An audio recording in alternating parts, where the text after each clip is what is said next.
नमस्कार, US stocks में आपका स्वागत है। आपके साथ मैं हूं अभिषेक सत्यव्रतम और मेरे साथ है मेरी सहयोगी सृष्टि शर्मा।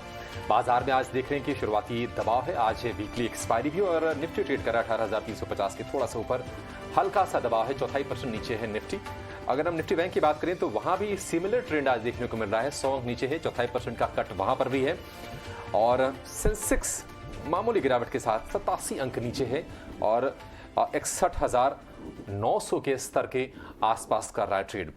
आज अगर हम बढ़ने वाले शेयरों की बातचीत करें तो एल&टी आज टॉप गेनर है, 2.25% के आसपास की मजबूती वहां पर। इसके अलावा हम देख रहे हैं कि टाटा कंज्यूमर, सिप्ला, हीरो मोटो यहां पर थोड़ी मजबूती देख रहे हैं 1 से 1.25% के आसपास तक की। लेकिन गिरने वाले शेयरों में आज सबसे ऊपर आपको दिखेगा हिंडाल्को, कल भी थोड़ा सा प्रेशर दिखा था। इसके अलावा टाटा मोटर्स, जेएलआर के सीईओ ने रिजाइन किया है, उसका थोड़ा सा एक सेंटिमेंटल इंपैक्ट जरूर आ रहा होगा और 2% नीचे ये शेयर। इसके अलावा टाइटन, ग्रासिम, टेक महिंद्रा, कुछ ऐसे शेयर हैं, टाटा स्टील जहां पर हम 1.5 से 2% के आसपास की तेजी देख रहे हैं। तो जाहिर तौर पर टाटा ग्रुप के जो शेयर हैं वहां पर Titan, Tata Motors, Tata steel, ये थोड़े से प्रेशर में ट्रेड कर रहे हैं।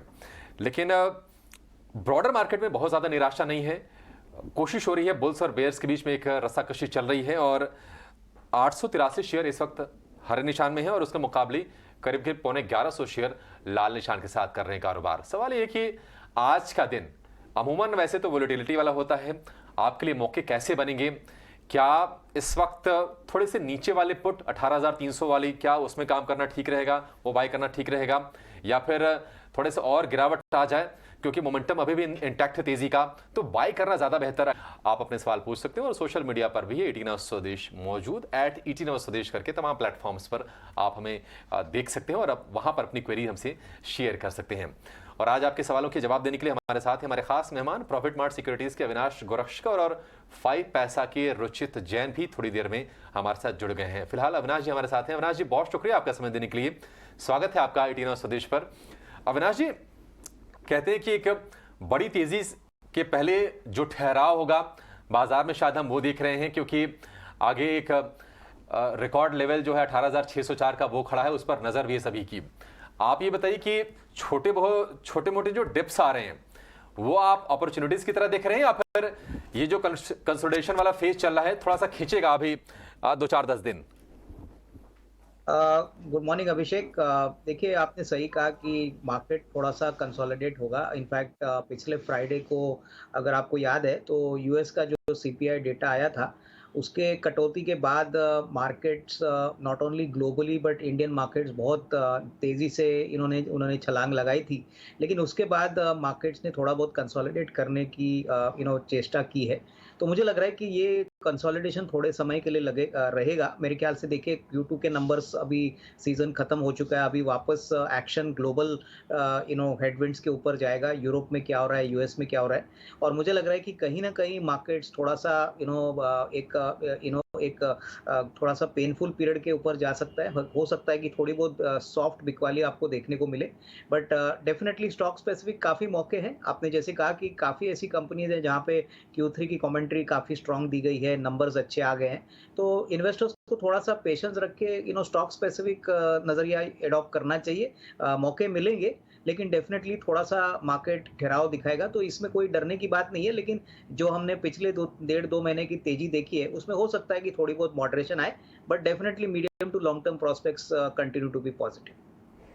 ठीक है, तो थोड़ी वॉलेटिलिटी बरकरार रहेगी इंडेक्स पे, पर मध्यम से लंबी अवधि के लिए अगर बात करें तो इंडेक्स पे नज़रिया पॉजिटिव ही है। और हम बैंक निफ्टी पे तो लगभग ऑल टाइम हाई बना ही रहे थे कई दिनों से। इसके अलावा निफ्टी भी अपने ऑल टाइम हाई से बहुत ज़्यादा दूर नहीं है, तो ये अचीव करना काफ़ी मुश्किल नहीं होगा। पर चलिए अब आगे बढ़ते हैं योर स्टॉक्स में और आपके सवाल जवाब का सिलसिला अब हम शुरू करेंगे। और सबसे पहले एक फेसबुक क्वेरी शामिल करते हैं। कोलकाता के रहने वाले हैं अमित, इनका सवाल है गोदरेज कंज्यूमर्स पे। इनके पास 200 शेयर्स हैं और 308 है इनकी बाइंग प्राइस और बेहतरीन प्रॉफिट हो रहा है। आप देखिए लगभग 3 गुना हो चुका है इनका निवेश। पर Ruchit, very good morning to you. सबसे पहले आपसे जानना चाहेंगे कि गोदरेज कंज्यूमर्स पे क्या नज़रिया है, क्योंकि इतनी अच्छी तेज़ी के बाद क्या लगता है स्टॉक यहाँ से भी एक अपसाइड कंटिन्यू रखेगा या यहाँ पे थोड़ी आप इन्हें प्रॉफिट बुकिंग की राय देंगे? Very good morning. I think Godrej consumer में देखें तो पिछले कुछ दिनों में स्टॉक ने ब्रॉड रेंज बना है जहाँ पे जब भी ये स्टॉक 800 के आसपास आ रहा है तो वहां पे थोड़ा बाइंग इंटरेस्ट स्टॉक में बन रहा है। हालांकि यहाँ पे चार्ट स्ट्रक्चर में शॉर्ट टर्म में ऐसा नहीं लग रहा है कि कोई रन अप रैली भी आएगी, बट 800 से लेके मे बी 880 900 ये एक ब्रॉडर रेंज स्टॉक इसी रेंज में बना रहेगा। तो अगर इनका नियर टर्म का नजरिया है तो मेरी सलाह रही कि फिलहाल आप अपने पोजीशंस को होल्ड रखें, 800 के नीचे स्टॉप लॉस रखें, और जैसे स्टॉक 900 के आसपास आता है, 880 900 के आसपास की रेंज आती है, तो वहां पे आप एक बार मुनाफा वसूली फिर स्टॉक में कर सकते हैं। ठीक है, 880-900 रुपए के आसपास फिर मुनाफा वसूली करने की सलाह है गोदरेज कंज्यूमर में। आगे बढ़ेंगे अमृतसर से बलविंदर सिंह हमारे साथ हैं। बलविंदर जी नमस्कार, पूछिए क्या जानना है आपको। नमस्कार सर जी। मेरे पास गेल के शेयर हैं सर 200। ये मैंने लिए थे 97 में, 97 रुपए पर। आपने कब खरीदे शेयर बलविंदर जी? मैंने लिए थे बोनस से पहले लिए थे 147 रुपए में। वो अब बोनस वाले शेयर डाल के तो 97 रुपए कॉस्ट पड़ती है। 97 की कॉस्ट है, शेयरों की संख्या है 200 और अब देखिए 90 रुपए के नीचे ये शेयर ट्रेड कर रहा है। अविनाश जी, गेल को लेकर आपका व्यू क्या होगा, क्योंकि हमने देखा था कि जो नतीजे आए थे सितंबर तिमाही के वो कुछ खास उत्साहजनक नहीं थे, बल्कि कमजोर ही थे। यहाँ से आपको भविष्य कैसा दिख रहा है गेल का? दूसरी चीज हमने देखा है कि काफी ज्यादा ऊपरी स्तरों से ये शेयर नीचे की तरफ भी आया है। आपको क्या लगता है कि वैल्यूएशन वाइज अब ये सही भाव पे है और नई एंट्री के लिए मौका बन सकता है इसमें? अभिषेक, मुझे लग रहा है कि देखिए इस कंपनी का जो मेन कोर बिजनेस है, दैट इज गैस का जो पाइपलाइन बिजनेस है, वो काफ़ी अच्छी तरह से चल रहा है। इनफैक्ट इनके लिए सबसे बड़ा जो प्रॉब्लम है वो पेटकेम बिजनेस के ऊपर है। कंपनी की जो कमेंट्री थी, उन्होंने पिछले क्वार्टर में थोड़ी सी कॉशियस कमेंट्री दी थी, तो हो सकता है कि आने वाले 1-2 क्वार्टर्स इनके लिए थोड़े से चैलेंजिंग हो, लेकिन medium to long term prospects मुझे लग रहा है कि काफ़ी बड़ी अपॉर्चुनिटी है गैस पाइपलाइन बिजनेस के लिए। और मुझे लग रहा है कि अगर निवेशक के पास कम से कम 1 साल से सवा साल का टाइम पीरियड है तो ही इसमें निवेशित रहिए, क्योंकि इन द नियर टर्म ऐसा कोई बड़ा पॉजिटिव सरप्राइज अर्निंग्स पे आएगा ऐसा लग नहीं रहा है। बट हाँ, लॉन्गर टर्म के लिए ये प्राइस काफ़ी अट्रैक्टिव है। जो भी नेगेटिव्स है वो मोरलेस प्राइस में फैक्टर्ड इन है, तो होल्ड करने की राय रहेगी। थोड़ा सा टाइम इसमें स्पेंड करना जरूरी है। अर्निंग्स ट्रेजेक्ट्री मुझे लग रहा है FY24 से वापस रिज्यूम होगी, तो तब शायद आपको एक अच्छी री-रेटिंग यहाँ पे देखने को मिलेगी। ठीक है, तो ये है नजरिया गेल पे। पर चलिए अब आगे बढ़ते हैं। अगले कॉलर हमारे साथ नागपुर से दीपक फोन लाइन पे मौजूद है। नमस्कार दीपक, बताइए किस स्टॉक पे राय जाननी है? नमस्कार जी, मेरा धामपुर शुगर के ऊपर क्वेश्चन है मैडम। धामपुर शुगर मेरे पास में पड़े हुए है 226 के, जो उसी के आसपास अभी चल रहा है। काफी दिन से नीचे था, अभी उसी लेवल पे आया है, तो क्या मुझे अभी एग्जिट कर लेना चाहिए या होल्ड कर लेना चाहिए कुछ दिन के लिए? ठीक है अविनाश जी, एक बार आपसे ही समझेंगे। देखिए 226 की बाइंग प्राइस ये बता रहे हैं। हाल फिलहाल और कल ही अगर हमने देखा तो शुगर स्टॉक्स में बहुत ज़्यादा तेज़ी देखने को मिली, क्योंकि इंटरनेशनल मार्केट की बात करें तो शुगर प्राइसेस 7 मंथ्स हाई पे हैं वहाँ पे रॉ शुगर प्राइसेस पर। यहाँ पे भी उसका सेंटिमेंट कैचअप करती हुई शुगर कंपनीज दिखी। क्या इस ट्रिगर को अच्छी तरीके से लेकर और स्टॉक स्पेसिफिक लिहाज से अपसाइड की उम्मीद करनी चाहिए? आपका क्या नजरिया बन रहा है धामपुर शुगर पे? नहीं, मुझे लग रहा है कि देखिए Dhampur sugar at the current level काफ़ी अट्रैक्टिव लग रहा है, बेसिकली बिकॉज एक बात तो क्लियरली शुगर के प्राइसेस तो ऑब्वियसली थोड़े से फर्म है, लेकिन एथेनॉल बिजनेस भी इनका काफ़ी अच्छा चल रहा है। और मुझे लग रहा है कि अगर निवेशक के पास 6 से 12 महीने है तो डेफिनेटली शुगर सेक्टर एक अच्छे पोजीशन में है। मुझे लग रहा है कि आने वाले क्वार्टर्स में आपको अच्छी कमाई देखने को मिलेगी in terms of the company earnings. But most importantly हाल ही में एक डीमर्जर हो गया था इनका जो स्पेशलिटी बिजनेस है, that is Dhampur bio organics. इसके भी शेयर्स धामपुर के शेयर होल्डर्स को दिए गए थे, तो इनको अगर वो शेयर मिले हैं तो मोटा मोटी इनको काफ़ी मुनाफा होगा, क्योंकि वो शेयर्स करीबन 170-180 चल रहे हैं और डेफिनेटली ये फ्री शेयर्स थे। तो मेरे ख्याल से धामपुर शुगर के लिए तो डेफिनेटली व्यू पॉजिटिव रहेगा। करीबन 6 से 12 महीने के टाइम फ्रेम के लिए होल्ड करें। डेफिनेटली इसमें अच्छी री-रेटिंग आने की पॉसिबिलिटी, क्योंकि एथेनॉल बिजनेस में हमको लग रहा है कि अभी भी ट्रैक्शन काफ़ी पॉजिटिव आएगा। ठीक है, धामपुर शुगर को होल्ड करने की सलाह है। संभलपुर से अब सुमन हमारे साथ हैं फोन लाइन पर। सुमन जी गुड मॉर्निंग, कौन से शेयर है आपके पास और क्या सलाह चाहिए आपको? मेरे को 2 स्टॉक्स के बारे में जानना है, बंधन बैंक और विप्रो। बंधन बैंक मेरे पास है 600 quantity at the rate of 230। ठीक है, और विप्रो है मेरे पास 700 quantities at the rate of 432। ठीक है, बंधन बैंक है और इसके अलावा विप्रो का शेयर है सुमन जी के पास। विप्रो है 700 शेयर और भाव है 460 का, और बंधन बैंक का जो भाव है इनके पास वो है 230 रुपये का। अविनाश जी, पहले आपसे बंधन बैंक पर राय लेंगे। देखिए, एक अद्भुत कंट्रास्ट वाला माहौल है, क्योंकि आप देखिए बैंक निफ्टी है रिकॉर्ड हाइस पे, बंधन बैंक है 52 वीक के निचले स्तर पर, और हम देख रहे हैं कि एनपीए भी सुधर रहे हैं इनके। कहीं ना कहीं वो चैलेंज थोड़ा पीछे छूट रहा है। अगर भाव के लिहाज से देखेंगे तो भाव भी वैल्यूएशन के लिहाज से भी थोड़ा आकर्षक लग रहा है। तो क्या आपको उम्मीद है अविनाश जी कि यहाँ से इसमें एक पोटेंशियल है आगे जाने की शेयर की, और अभी इसमें निवेशित ही रहना चाहिए?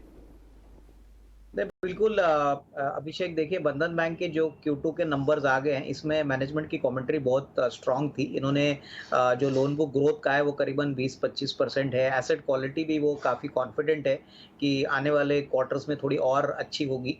मोस्ट इम्पॉर्टेंटली बंधन बैंक में अंडर परफॉर्मेंस इसलिए आया था क्योंकि पिछले 3-4 क्वार्टर से काफ़ी बड़ी प्रोविजनिंग इस बैंक ने की है, और माइक्रो फाइनेंस एक सेक्टर है जहाँ पे काफ़ी नुकसान कंपनी को भुगतना पड़ा। But hopefully second half of FY23 should be better, और मुझे लग रहा है कि करंट प्राइस में सारे नेगेटिव्स फैक्टर्ड इन है, तो इनको थोड़ा सा इंतजार करना चाहिए। हालांकि इनकी कॉस्ट प्राइस और मार्केट प्राइस में कोई ज़्यादा फर्क नहीं है, बट ये अगर साल 1.5 साल का नजरिया रखते हैं तो अच्छी री रेटिंग आपको मिलेगी। थोड़ा बहुत पेशेंस रखिए, क्योंकि अनलाइक दूसरे बैंकों के मुकाबले में बंधन बैंक की अंडर परफॉर्मेंस काफ़ी सिग्निफिकेंट है। तो इस लेवल से मेरे ख्याल से जो रिस्क है वो काफ़ी कम है, लेकिन अगर बैंक डिलीवर करता है अगले 6-8 महीने में तो अच्छी री रेटिंग आएगी।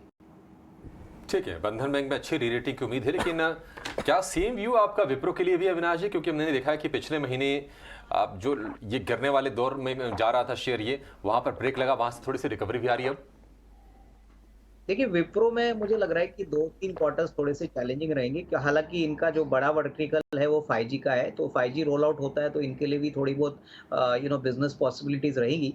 बट अनलाइक बड़ी फ्रंटलाइन कंपनी जैसे TCS, इन्फोसिस, इनका जो अर्निंग्स ट्रेजेक्ट्री है वो थोड़ा सा स्लो है। मार्केट को भी इनके अर्निंग्स गाइडेंस से कोई ज़्यादा पॉजिटिविटी नहीं मिली थी, तो मैं यही कहूँगा कि इनका नज़रिया अगर 1.5-2 साल है तो ही होल्ड करिए, अदरवाइज नियर टर्म में विप्रो में कोई बड़ी अपसाइड आने की उम्मीद नहीं है। तो यहाँ पे होल्ड करें, बट डेफिनेटली टाइम फ्रेम लंबा रखना पड़ेगा। कम से कम नेक्स्ट 12 to 18 मंथ इसमें आप निवेशित रहेंगे तो ही आपका पैसा रिकवर होगा। ठीक है, तो अगले 6 से 12 महीने के लिए आप निवेशित रहते हैं तो भी विप्रो में एक रिकवरी की उम्मीद है, तो उस हिसाब से आप प्लान करिए। पर चलिए अब अगले कॉलर हमारे साथ मुंबई से राजेंद्र जी जुड़ चुके हैं। नमस्कार, बताइए किस स्टॉक पे राय जाननी है? मैं भारत इलेक्ट्रिकल का मैंने शेयर लिया हुआ है अभी 5 दिन पहले, ये 108 रुपए के रेट में लिया हुआ है, और 1826 शेयर है मेरे पास। तो ये 50 रुपये तक कब तक और पहुंच जाएगा? मतलब 150 रुपये, 150 रुपये तक ऐसा। ओके, टारगेट प्राइस भी राजेंद्र जी ने ही डिसाइड कर लिया है। तो अविनाश जी, एक बार आपसे समझते हैं क्या रीडिंग है भारत इलेक्ट्रिकल्स को लेके। देखिए कुछ दिन पहले ही इन्होंने एंट्री ली है, पर यहाँ से काफ़ी अच्छे 40% से 50% की एक ये रिटर्न की उम्मीद लगा रहे हैं। आपका क्या कहना है इस पे, और क्या नज़रिया रखते हैं आप इस पे? देखिए मुझे लग रहा है कि सारे जो डिफेंस के शेयर्स है वहाँ पे अच्छी तेजी देखने को मिली है, और मुझे लग रहा है कि आने वाला बजट भी जो आएगा वो डिफेंस सेक्टर के लिए काफ़ी पॉजिटिव होने की उम्मीद है। तो यहाँ पे मैं यही कहूँगा कि अगले साल का अगर नज़रिया कोई लेता है तो डेफिनेटली 130-140 का मीडियम टर्म टारगेट बन सकता है, क्योंकि ऑर्डर बुक काफ़ी अच्छी है, ओवरऑल एक्सपोर्ट मार्केट भी इनके लिए खुल रहा है, प्लस नए प्रोडक्ट्स इन्होंने डेवलप किए। तो थोड़ा सा पेशेंस और time frame investment time frame थोड़ा सा रीजनेबली लॉन्ग रखिए, और इसमें कन्विक्शन स्ट्रांग रखिए, क्योंकि कंपनी अच्छी वेल मैनेज्ड है। बट डेफिनेटली मैं समझता हूँ कि टाइम फ्रेम अगर इनका शॉर्ट है तो शायद इनको रिटर्न ना मिले, क्योंकि ऑलरेडी काफ़ी सिग्निफिकेंट अपसाइड हो चुका है। बट डेफिनेटली अगर 12 to 15 मंथ्स का टाइम फ्रेम है तो होल्ड ऑन, एटलीस्ट 130-140 का एक नियर टर्म का टारगेट पॉसिबल लग रहा है। ठीक है, तो ये नज़रिया है भारत इलेक्ट्रॉनिक्स पे। सारा डिफेंस सेक्टर जो है बस करता हुआ नज़र आ रहा है। आप HAL देख लीजिए या फिर BEL, काफ़ी अच्छे रिटर्न्स जो है इस साल की शुरुआत से लेकर अब तक दे दिए हैं इन स्टॉक्स ने, और आगे भी नज़रिया पॉजिटिव ही है। की बात करें तो उन्हीं स्तरों पे मार्केट्स को देखने को हमें मिल रहा है जहां पे निफ्टी में करीब मामूली सी 30 अंकों की गिरावट है। वहीं बैंक निफ्टी हल्की गिरावट के साथ करीब 55 अंक नीचे है। पर चलिए अब वक्त हो चला है कमोडिटी मार्केट्स पे रुक करने का और आपके लिए लेकर आए हैं हम कमोडिटी की ABCD।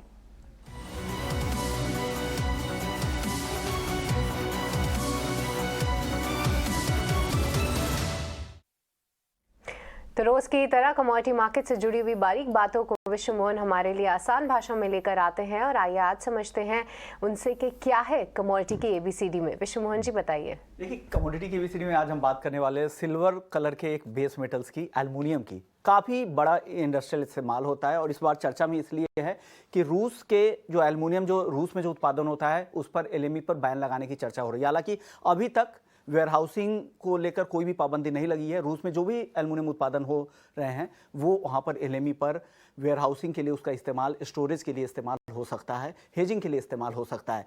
अब इसके वायदा कारोबार की चर्चा करते हैं। MCX पर इसका फ्यूचर्स का कारोबार उपलब्ध है। अगर आप कारोबार करना यहाँ पर चाहते हैं तो सोमवार से शुक्रवार इसकी ट्रेडिंग होती है, सुबह 9 बजे से रात के 11:30 बजे तक, और पहली तारीख को इसका कॉन्ट्रैक्ट शुरू होता है और जो भी कैलेंडर मंथ का जो भी कारोबारी दिन आखिरी तारीख होगा उस तारीख को इसकी एक्सपायरी हो जाती है। लॉट साइज की बात कर लेते हैं तो 5 टन का है, यानी 5000 का लॉट साइज आपको होगा और शुरुआती जो मार्जिन आपके लिए जो कॉस्ट होगा वो 10% टोटल होगा, यानी जो भी मार्केट प्राइस होंगे एल्युमिनियम के और उसे 5000 से मल्टीप्लाई कीजिए, वो टोटल कॉन्ट्रैक्ट साइज हो गया। कॉन्ट्रैक्ट साइज का 10% आपको शुरुआती ट्रेड के लिए मार्जिन देना पड़ेगा। अगर आप फ्यूचर्स मार्केट में ट्रेड करते हैं, लॉन्ग पोजीशन बनाते हैं, तो हर 1 रुपए अगर एल्युमिनियम का भाव अगर ऊपर जाता है तो आपको 5000 रुपए का फायदा होगा, 1 रुपए नीचे आएगा तो 5000 रुपए का नुकसान होगा। इसी तरह शॉर्ट में 1 रुपए नीचे जाने पे आपको 5000 रुपए का फायदा, ऊपर जाने पे 5000 का नुकसान। इसके इंडस्ट्रियल इस्तेमाल की बात कर लेते हैं क्योंकि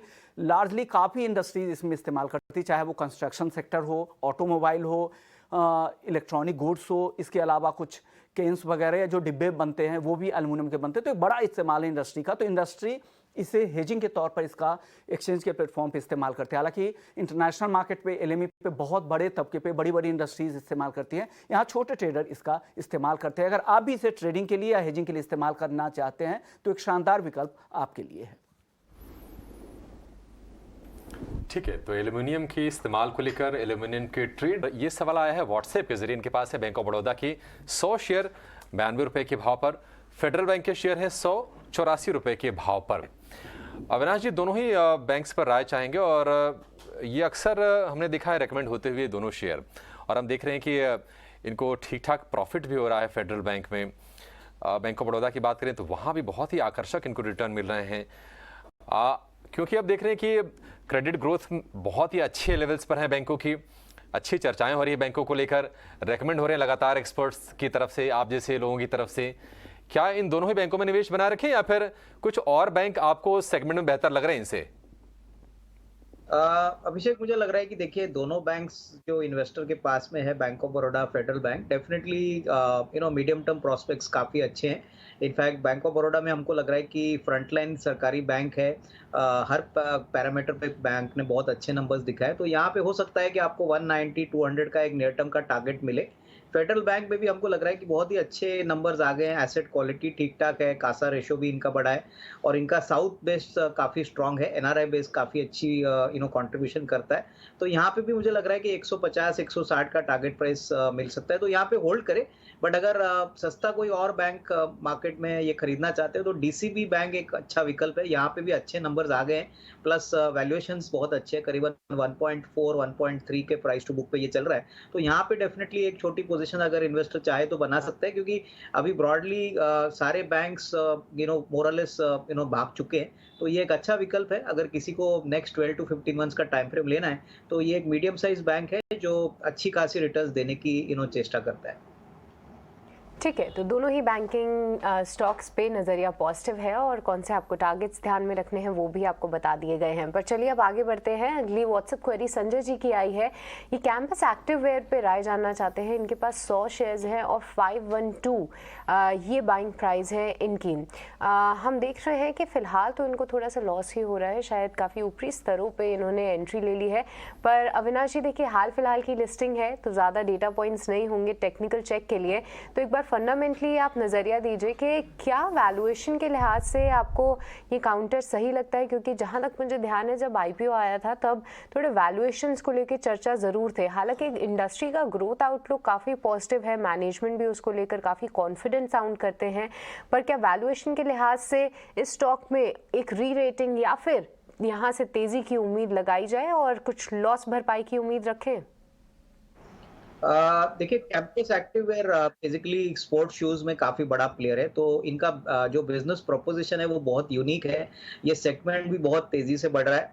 बट सबसे बड़ी बात, जैसे आपने कहा कि पब्लिक इशू के बाद इस शेयर में बहुत बड़ी तेजी एक छोटे टाइम फ्रेम में देखने को मिली और वैल्यूएशंस काफी महंगे हो गए और Q2 के नंबर्स जब आए तभी काफी बड़ा डिसअपॉइंटमेंट कंपनी ने नंबर्स के पॉइंट ऑफ व्यू से दिया। इनफैक्ट पूरा जो फुटवेयर का सेक्टर है वो सेकंड क्वार्टर में अंडर परफॉर्म कर चुका है। अगर आप रिलैक्सो फुटवेयर देखे, बाटा देखे, कैंपस देखे, तो इसमें डेफिनेटली इन्फ्लेशन का इम्पैक्ट अभी इनके सेल्स के ऊपर आ रहा है। इनपुट कॉस्ट तो बड़े ही हैं बट डिमांड भी थोड़ी कॉन्ट्रैक्ट हो चुकी है, तो नियर टर्म में चैलेंजेस रहेंगे। मुझे लग रहा है कि इन्होंने थोड़ी ऊपरी लेवल पे ये स्टॉक खरीदा। अगर ये नजरिया कम से कम साल 1.5 साल का रखते हैं तो कैंपस फुटवेयर में अच्छी खासी इनको कमाई होगी, बट शॉर्ट टर्म में डेफिनेटली थोड़ा बहुत स्टॉक स्ट्रगल करेगा, तो वो बात ध्यान में रखें। बट डेफिनेटली लॉन्गर टर्म में पैसा बनेगा, but even from the current level इनको थोड़ा सा इंतजार करना जरूरी है। ठीक है, जीएनएफसी में बने रहने की सलाह है। माफ कीजिए, कैंपस एक्टिववेयर में। दरअसल अगला सवाल जो है वो है जीएनएफसी को लेकर। गुजरात से जेके श्रीवास्तव जी हैं फोन लाइन पर। श्रीवास्तव जी, आपने कब ये शेयर लिए और आपका नजरिया कितने लंबे वक्त का है? मैंने जीएनएफसी के 100 शेयर जो है करीब 2 महीने पहले लिए और मैं 1 साल तक होल्ड कर सकता हूं। मेरा प्राइस है करीब 700 रुपीज। तो अभी ये स्टॉक ट्रेड कर रहा है अपने 200 डीएमए से नीचे, तो अभी मैं क्या करूं? इसको होल्ड करूं कि इससे एवरेज करूं? ठीक है, 700 की खरीद है, 650 रुपए पर ट्रेड कर रहा है। अविनाश जी, मार्जिन को लेकर काफ़ी ज़्यादा चिंताएं हैं जीएनएफसी की। अगर बात करें तो सितंबर तिमाही में वो कंसर्न्स उभर के सामने आए क्योंकि मार्जिन आधा हो गया लगभग। यहाँ से आपको भविष्य कैसा दिख रहा है और क्या अभी इसमें बने रहना चाहिए? देखिए, मुझे लग रहा है कि एक क्वार्टर के परफॉर्मेंस से पूरी तरह से कंपनी को राइट ऑफ करना एक शायद सही बात नहीं रहेगी। हालांकि इसमें कोई डाउट नहीं कि इनका जो मेन प्रोडक्ट है टीडीआई, वहाँ पे मार्जिन प्रेशर ज़रूर है, बट ये मोनोपोली प्लेयर है और कोई इंडिया में ये प्रोडक्ट बनाता नहीं है और सारा कुछ टीडीआई इंपोर्ट होता है। तो मेरे ख्याल से आई थिंक अगर इनका नज़रिया थोड़ा सा लॉन्ग टर्म है, अगर ये एटलीस्ट 8 to 12 मंथ्स का टाइम फ्रेम करते हैं तो थोड़ा सा एवरेज करने में कोई दिक्कत नहीं है, क्योंकि देखिए अच्छे खासे डिविडेंड्स कंपनी भरती है, प्लस ओवरऑल बिजनेस पोटेंशियल जो एंड यूजर सेगमेंट्स का है वो काफी अच्छा लग रहा है। तो थोड़ा सा इंतजार करिए। मेरे ख्याल से स्टॉक बहुत ही निचले लेवल पे आया है क्योंकि करेक्शन पोस्ट Q2 बहुत ही नंबर्स डिसअपॉइंटिंग थे, बट अगर इनका नजरिया 12 महीना है तो डेफिनेटली इसमें थोड़ा निवेश करके ये अपना कॉस्ट प्राइस रिकवर कर सकते हैं। बट डेफिनेटली थोड़ा सा टाइम फ्रेम लंबा रखिए, क्योंकि डेफिनेटली जो नंबर्स है वो थोड़े से डिसअपॉइंटिंग आने के कारण इसमें री रेटिंग थोड़े समय लगेगा। ठीक है, तो यहाँ पे री रेटिंग में थोड़ा सा वक्त लग सकता है, पर अगर 1 साल का नज़रिया है तो वहाँ पे रिकवरी की भी पूरी उम्मीद लगाई जा रही है। पर चलिए अब आगे बढ़ेंगे। अगली फेसबुक क्वेरी हम शामिल करेंगे। ये BS चौहान जी का सवाल आया है, देहरादून के रहने वाले हैं। इनका भी जो सवाल है वो एक बैंकिंग सेक्टर पे शेयर पे है। बैंक ऑफ इंडिया पे राय जानना चाहते हैं। इनके पास 10,000 शेयर्स हैं और 80 रुपीज़ इनकी बाइंग प्राइस है। और रुचित, एक बार आपसे समझेंगे। देखिए, banking space as a whole बेहतरीन तरीके से परफॉर्म कर रहा है, कहने की बात नहीं है, क्योंकि बैंक निफ्टी जो है देखिए ऑल टाइम हाई लेवल के आसपास ही है। पर बैंक ऑफ इंडिया की बात करें तो क्योंकि क्वांटिटी इनके पास काफ़ी हैवी है, जिसके चलते नुकसान भी बड़ा दिखाई दे रहा है। क्या नज़रिया रखते हैं, क्या यहाँ से इस स्टॉक में भी एक अच्छी रिकवरी या फिर कहूँ कि रिकॉर्ड लेवल्स पे जाते हुए आप इसे देखेंगे? क्या राय है? आई थिंक रिसेंटली हमने देखा है कि सभी के ऑलमोस्ट सब PSU बैंक्स में काफी अच्छी रिकवरी हुई है और जो वॉल्यूम्स ये स्टॉक्स में बने हैं, ये वॉल्यूम्स क्लियरली इंडिकेट कर रहा है कि एक लॉन्ग कंसोलिडेशन के बाद में लगभग 4 से 5 साल का एक अंडर परफॉर्मेंस ये सारे शेयर्स में था, जिसके ब्रेकआउट्स हमने देखे हैं। तो मिड टू लॉन्ग टर्म में आई थिंक यहाँ पे the worst seems to be over for this stocks. और जब भी अभी नेक्स्ट फेज ऑफ डिक्लाइन में ये स्टॉक ये रिसेंट रैली को रिट्रेसमेंट करने जाएंगे तो निचले स्तरों से आपको फिर से बाइंग इंटरेस्ट से स्टॉक में दिखेगा। तो मेरे हिसाब से mid to long term perspective रखे और अपनी जो पोजीशंस है उसमें बने रहे। शॉर्ट टर्म में क्योंकि स्टॉक्स ऑलरेडी चल चुका है, थोड़ा ओवरबॉट जोन में है, तो एक टाइम वाइज करेक्शन पॉसिबल है जहां पे कुछ समय के लिए स्टॉक कंसोलिडेशन फेज में रहेगा। लेकिन थोड़ा मीडियम टर्म एटलीस्ट मैं कहूंगा कि 8 से 10 महीने का व्यू रखे और स्टॉक में और करंट लेवल से भी अच्छे रिटर्न्स बन सकते हैं, तो अपनी पोजीशंस को होल्ड करें। बने रहने की सलाह है शेयर में भी, लेकिन हम देख रहे हैं कि आज टाटा मोटर्स के शेयर में आज थोड़ा सा प्रेशर, निफ्टी के सबसे ज़्यादा गिरने वाले शेयरों में ये शामिल भी है। दरअसल टाटा मोटर्स JLR यानी कि जगुआर लैंड रोवर का जो उनका डिवीज़न है उससे CEO ने इस्तीफा दे दिया है और इसके चलते थोड़ी सी निराशा बढ़ी है इस शेयर में। लेकिन क्यों अहम थे जो उनके CEO थे थियरी बोलोर, उन्होंने इस्तीफा दिया है। ज़्यादा अपडेट के साथ हमारे सहयोगी शरद हमारे साथ जुड़ गए हैं। शरद बताइए क्या जानकारी है आपके पास? जी बिल्कुल, टाटा मोटर्स में अहम मैनेजमेंट एग्जिट हुई है। JLR के CEO थियोडोर बोलोरो ने जो है अपनी CEO पद से इस्तीफा दे दिया है। रीज़न, पर्सनल रीज़न साइट किया है। दिसंबर 31 तक जो है वो रहने वाले कंपनी तक, उसके बाद वो नहीं रहेंगे। और आगे जाते हुए जो है उन्होंने सितंबर 2020 में जो है बागडोर संभाला था कंपनी का। राल्फ स्मिथ को उन्होंने रिप्लेस किया था और वो चौथे CEO थे जब से टाटा मोटर्स ने JLR को एक्वायर किया। उनके टेन्योर में टाटा मोटर्स 200% तक जो है स्टॉक में तेज़ी देखने मिली। वही निफ्टी ऑटो इंडेक्स में से 49% का ग्रोथ आया। हालांकि ये जो स्टॉक रिएक्शन है वो डोमेस्टिक बिजनेस जो है टाटा मोटर्स की, उसकी आउट परफॉर्मेंस के कारण देखने मिला था। और दो अहम बात है उनके टेन्योर की। सबसे पहला है कि उन्होंने एक रीइमेजिन स्ट्रैटेजी डेवलप किया था। हालांकि उनके टेन्योर में दो इंपॉर्टेंट बाधाएं आई थी। पहला था कोविड-19 और दूसरा था चिप शॉर्टेज, जिसके कारण JLR में इम्पैक्ट पड़ा था उनके फाइनेंशियल्स को लेके और उनके बिजनेस को लेके। अब आगे जाते हुए एड्रियन मार्डेल जो है इंटरिम CEO बन रहे हैं इमीडिएट इफेक्ट के साथ। 32 साल का कंपनी के साथ एसोसिएशन और 3 साल बोर्ड मेंबर भी रहे हैं। और इम्पॉर्टेंट एग्जिट्स भी टाटा मोटर्स में ओवरऑल देखने मिली थी, जैसे कि CEO गंटर बुशेक जो JLR के थे, वो CEO और MD जो है उन्होंने भी क्या कह सकते हैं कि स्टेप डाउन किया था 2021 में। फिर ऊपर लेवल के लीडरशिप लेवल जैसे कि प्रताप बोस और SNB वर्मन, इन्होंने भी जो है डिज़ाइन के मार्केटिंग के हेड्स, इन्होंने भी इस्तीफ़ा दिया था। और रिसेंटली जो है मार्क लिस्टोला जो एक्सपेक्टेड थे कि ज्वाइन करेंगे टाटा मोटर्स के CEO MD, वो भी जो है लास्ट मोमेंट में बैकआउट कर दिए। धन्यवाद शरद, ये पूरी डिटेल्स बताने के लिए कि क्यों क्या कुछ स्टेप्स लिए गए ये CEO के रहते रहते, और साथ ही अब क्या होगा आने वाले टाइम में, कौन इसका पूरा कार्यकाल संभालेगा, उस पर पूरी जानकारी देने के लिए। पर अविनाश एक बार आपसे समझेंगे। देखिए, हमने कई बार देखा है कि टाटा मोटर्स में जो है ऑल ऑफ अ सडन जो है एक इस तरीके का अनाउंसमेंट आता है, उस दिन तो स्टॉक रिएक्शन नेगेटिव देखने को मिलता ही है। बट आगे चल के आपको क्या लगता है, जिस तरीके से कंपनी ने गाइड किया है कि वो सेकेंड हाफ में अपने फ्री कैश फ्लोज जो हैं वो पॉजिटिव करते हुए नजर आएंगे, यहाँ से मार्जिन रिकवरी की उम्मीद अच्छी तरीके से लगाई जा रही है, डेट को लेकर थोड़े से कंसर्न्स हैं, क्या इस मैनेजमेंट चेंज के चलते क्या थोड़े से कंसर्न्स वहाँ पे आते हुए दिखेंगे इन्वेस्टर पॉइंट ऑफ व्यू से? सृष्टि, मुझे लग रहा है कि देखिए जो important data point Tata Motors के लिए रहेगा वो यूरोप रहेगा। देखिए, यूरोप में जो एनर्जी क्राइसिस हुई है प्लस जो इकोनॉमी के प्रॉब्लम्स है, इसका असर टाटा मोटर्स के बिजनेस पे जरूर आएगा, स्पेशली JLR पे। तो मुझे लग रहा है कि देखिए दिसंबर का क्वार्टर और मार्च का क्वार्टर इंटरनेशनल बिजनेस के लिए तो चैलेंजिंग रहेगा, बट डोमेस्टिक बिजनेस अच्छा चल रहा है, कमर्शियल व्हीकल्स, पैसेंजर कार्स, तो यहाँ पे मुझे लग रहा है कि एक बैलेंस व्यू होगा। बट JLR और जो इंटरनेशनल बिजनेस है वो अगर 70-75% रेवेन्यू जनरेट करता है तो मार्जिन प्रेशर जरूर रहेगा।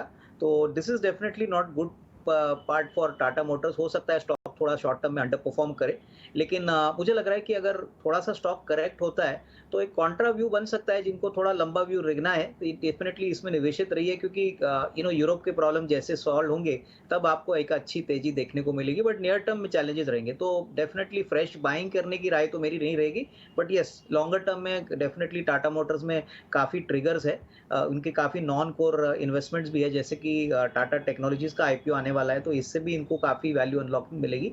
तो डेफिनेटली शॉर्ट टर्म में अवॉइडेबल, बट लॉन्गर टर्म में पॉजिटिव। क्योंकि आया है फेसबुक के जरिए, इनके पास है RTC के 1500 शेयर 220 रुपए के भाव पर, बहुत ही आकर्षक भाव पर एंट्री है। आज हम देख रहे हैं कि RTC में कुछ दिनों की कंसोलिडेशन के बाद, प्रेशर के बाद आज हम हरा निशान देख रहे हैं, 345 रुपए पर ये शेयर ट्रेड कर रहा है। रुचित, RTC अभी सही लेवल पर है, यहाँ पर लॉन्ग कर सकते हैं क्या? आई थिंक इनकी तो बाइंग प्राइस काफी नीचे की है, तो इनको मार्जिन ऑफ सेफ्टी काफी अच्छा है। मैं डेली वीकली चार्ट्स देखता हूँ तो थोड़े ओवरबॉट जोन में स्टॉक जरूर ट्रेड कर रहा है, बट लग रहा है कि आने वाले समय में कुछ समय का एक सिर्फ टाइम वाइज करेक्शन रहेगा स्टॉक में, और वंस ये टाइम वाइज करेक्शन हो जाता है फिर ये स्टॉक अपना up trend, broader up trend resume कर सकता है। तो एग्जिस्टिंग पोजीशंस में बने रहेंगे, और जो ट्रेडर्स या इन्वेस्टर्स को ये स्टॉक में फ्रेश बाइंग करनी है तो ये कंसोलिडेशन का जो मेजर सपोर्ट रेंज आएगा वो 330 के आसपास रहेगा, 333-325 के रेंज में। सो नियर फ्यूचर में कुछ भी ऐसे डिक्लाइंस में अगर 325-330 के रेंज में मिलता है तो वहां पे और पोजीशंस यहाँ पे ऐड फ्रेश बाइंग करने को भी देख सकते हैं। बट ये इसको एग्जिस्टिंग पोजीशंस है तो mid to long term perspective रखे स्टॉक में सर्टेनली बने रहे। ठीक है, तो आईटीसी में फिलहाल आपको बने रहने की ही राय मिल रही है। पर आगे बढ़ेंगे, अनूप कुमार जी का व्हाट्सएप के जरिए सवाल आया है, ये सोना कॉमस्टार पे राय जानना चाहते हैं। 589 जो है इनके पास क्वांटिटी है और 550 के आसपास इन्होंने एंट्री ली है और यहाँ पे इनको भारी नुकसान भी हो रहा है।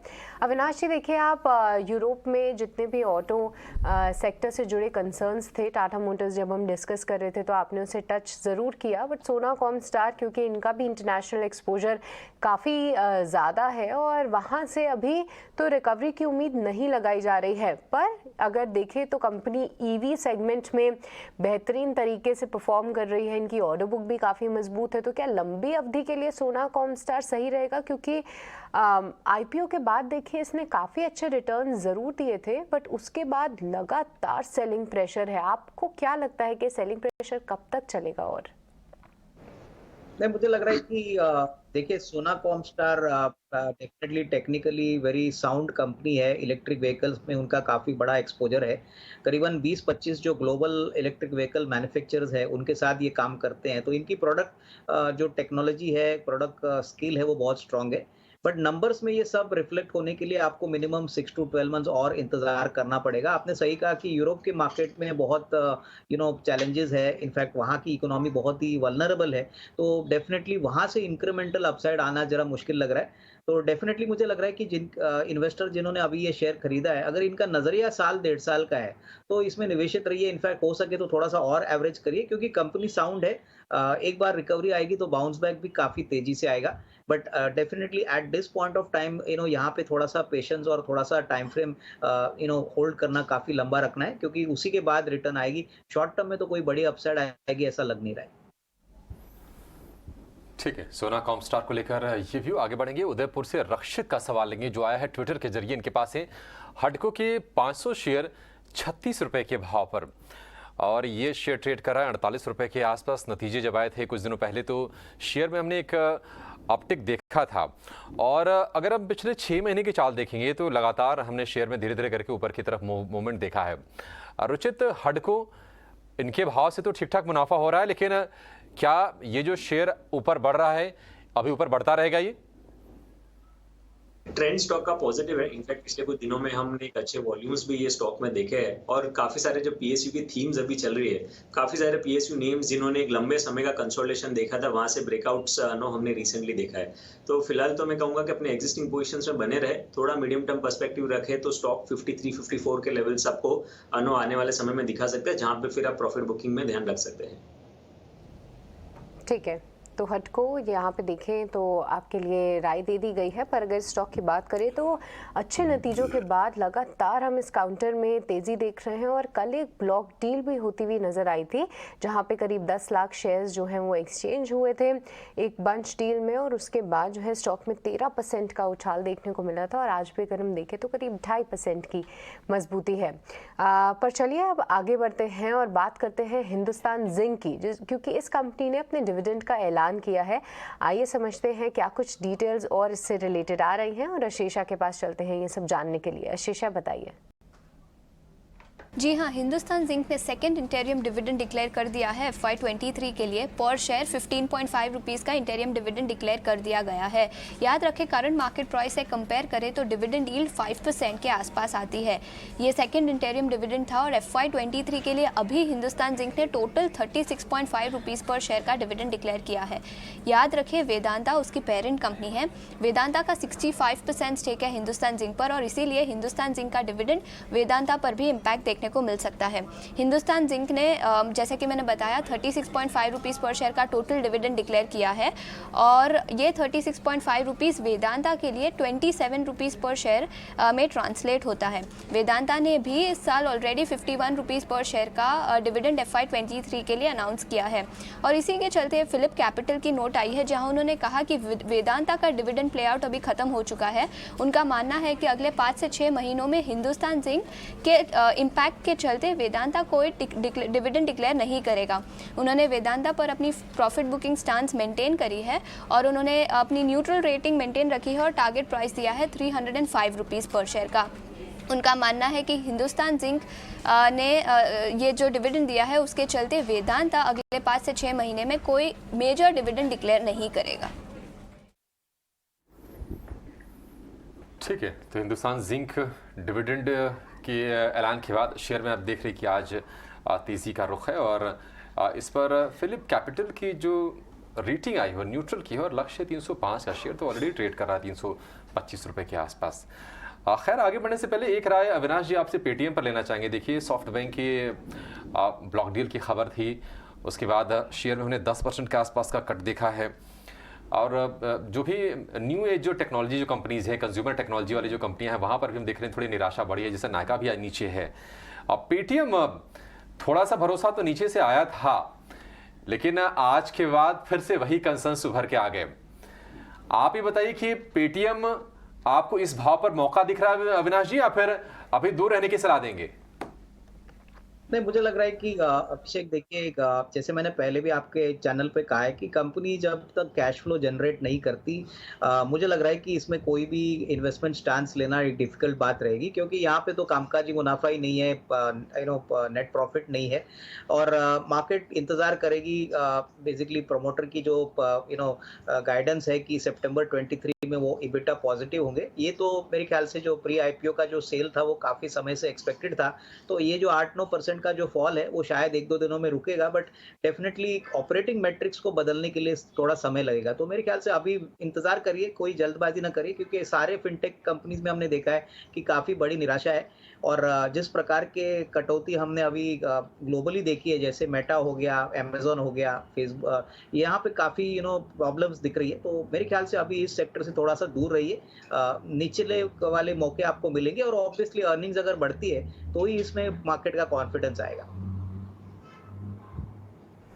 ठीक है, तो ये था नज़रिया पेटीएम को लेकर। पर चलिए अब आगे बढ़ते हैं, कुछ क्वेरी शामिल कर लेते हैं फटाफट से क्योंकि शो को समाप्त करने का वक्त पास आ रहा है। व्हाट्सएप के जरिए वीरेश मिश्रा जी का सवाल आया है, ये सुप्रिया लाइफ साइंसेस पे राय जानना चाहते हैं। 355 शेयर्स हैं इनके पास और 322 जो है इनकी बाइंग प्राइस है। अविनाश जी एक बार आपसे ही समझेंगे, देखिए हाल फिलहाल की लिस्टिंग ये भी है और यहाँ पे भी थोड़ा सा ऊपर जाके फिर से एक स्टॉक रीट्रेस होता हुआ नजर आया है, क्या उम्मीद है यहाँ से, क्या यहाँ पे कुछ रिकवरी की उम्मीद रखें?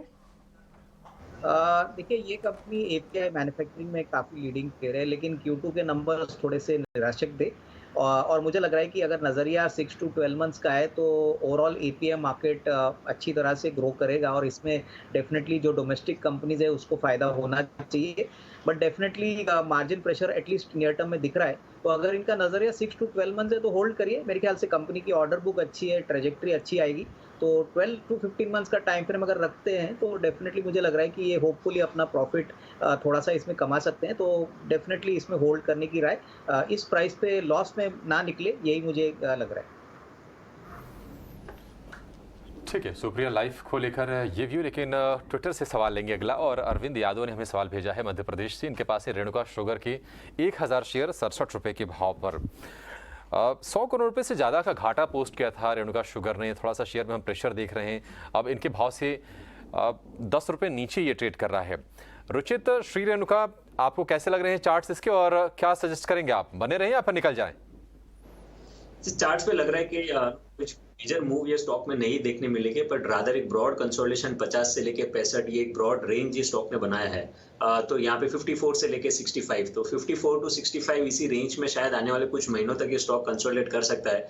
ज्यादा नेगेटिव नहीं लग रहा है, बट इमीडिएटली ज्यादा कुछ बड़े अपमूव्स भी एक्सपेक्ट नहीं करने चाहिए। और with in the sugar space अगर दूसरे स्टॉक्स के साथ कंपेयर करें तो आई थिंक बलरामपुर चीनी ज्यादा बेटर लग रहा है ऑन चार्ट्स, क्योंकि वहां पे ऑलरेडी एक प्राइस वाइज करेक्शन के बाद स्टॉक अपने अच्छे चैनल के आसपास, चैनल के लोअर एंड से हमने पिछले कुछ दिनों में एक प्राइस अपमूव देखा है। सो अगर मिड टू लॉन्ग टर्म का पर्सपेक्टिव है तो मेरी यहाँ पे सलाह रहेगी कि एक बार आपको रेणुका शुगर से with in the same sector अगर बने रहना चाहिए तो बलरामपुर चीनी में अपने पोजीशंस को शिफ्ट कर लेना चाहिए। ठीक है, श्री रेणुका से निकल के बलरामपुर चीनी बेहतर विकल्प, बड़ी कंपनी, मजबूत कंपनी, वहां पर खरीदारी करने की आपके लिए सलाह है। चलिए रुचित और अविनाश जी, आप दोनों का आज बहुत शुक्रिया समय देने के लिए और हमारे तमाम दर्शकों के सवालों के जवाब देने के लिए और बाजार को लेकर भी निवेशकों और ट्रेडर्स को गाइड करने के लिए। लेकिन शो खत्म करने से पहले आपको बता दें कि बीएससी आईपीएफ के सहयोग से टाइम्स ग्रुप एक इन्वेस्टर कैंप का आयोजन करने जा रहा है बीएससी के कन्वेंशन हॉल में 19 नवंबर यानी कि शनिवार को सुबह 11 बजे से 1 बजे तक होने वाले इस कैंप में देश के दिग्गज मार्केट एक्सपर्ट्स और फंड मैनेजर्स शामिल होंगे। कोटक महिंद्रा एमसी के MD Nilesh Shah, Sundaram mutual fund के एमडी और CEO Sunil Subramaniam, Sapient Wealth Advisor के चेयरमैन ध्रुव मेहता और एलिमेंट्स प्लेटफॉर्म्स के चेयरमैन अजय बग्गा इस कैंप में निवेश को लेकर अपने अनुभव साझा करेंगे और बाजार में मौकों का फायदा उठाने के लिए आपको स्ट्रेटजी बनाने की सलाह देंगे। इस खास इन्वेस्टर कैंप में हिस्सा लेने के लिए 9717211060 पर फोन करें या फिर इसी नंबर पर एसएमएस के जरिए भी आप अपना रजिस्ट्रेशन करवा सकते हैं।